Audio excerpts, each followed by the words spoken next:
जिस नदी को माता सीता ने दिया सूखी रहने का श्राप, उसमें लगातार बारिश के कारण भयंकर पानी आ गया है। बाढ़ के हालात बन गए हैं।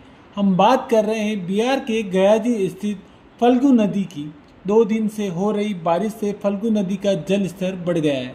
ऐसे में जहानाबाद जिले में अलर्ट जारी किया गया है। सिंचाई विभाग ने सूचित किया है कि 18 जून को नदी के कैचमेंट एरिया में लगातार वर्षा दर्ज की गई है।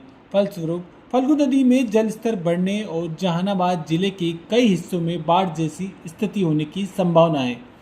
जल बहाव कंट्रोल करने के लिए उदेरा स्थान बराज के गेट खोले जाने की संभावना है, जिससे डाउन स्ट्रीम में जल का बहाव तेज हो सकता है। संभावित स्थिति को ध्यान में रखते हुए सभी संबंधित विभागों को अलर्ट पर रखा गया है और आवश्यक दिशा निर्देश जारी किए गए हैं। नदी किनारे और निचले इलाकों में रहने वाले लोग से सतर्क रहने की अपील की गई है। जानमाल की सुरक्षा के लिए नदियों से निकलने वाली नहर के किनारे पर नहीं जाने की अपील की गई। कहा गया है कि जल स्तर में अचानक बढ़ने की स्थिति में तुरंत सुरक्षित स्थानों पर चले जाएं। अफवाहों पर ध्यान न दें, केवल जिला प्रशासन से जारी सूचना का पालन करें। क्या है फल्गु नदी का इतिहास?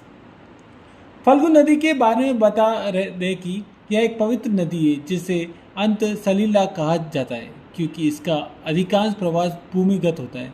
इस नदी में ऊपर से पानी दिखाई नहीं देता है, परंतु विशेष अवसरों या भारी वर्षा के बाद कभी कभी सतह भी जलधारा दिखाई देती है।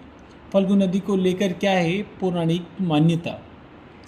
मान्यता है कि गया जी की फल्गु नदी के किनारे किया गया श्राद्ध पूर्वजों के लिए सीधे स्वर्ग का रास्ता खोलता है। वहीं इस नदी को श्रापित भी बताया गया है। इस नदी को लेकर पौराणिक कथा के अनुसार मान्यता है कि माता सीता ने इस नदी को सूखी नदी का श्राप दिया था। कथा के अनुसार वनवास के दौरान राम, लक्ष्मण और सीता जी गया में पिता दशरथ का श्राद्ध करने गए थे। इस दौरान भगवान श्री राम और लक्ष्मण श्राद्ध की सामग्री जुटाने में लग गए। उन्हें आने में देरी हो गई तो माता सीता ने दशरथ जी का श्राद्ध कर्म पूरा किया था। माता सीता ने फल्गु नदी की रेत से पिंड बनाए और पिंड दान कर दिया। इस पिंडदान का साक्षी माता ने वहाँ मौजूद फल्गु नदी, गाय, तुलसी, अक्षय वट और एक ब्राह्मण को बनाया था। जब श्री राम और लक्ष्मण सामान लेकर लौटे तो माता सीता ने उन्हें श्राद्ध की सामग्री सारी बात बताई, लेकिन भगवान श्री राम को यकीन नहीं हुआ।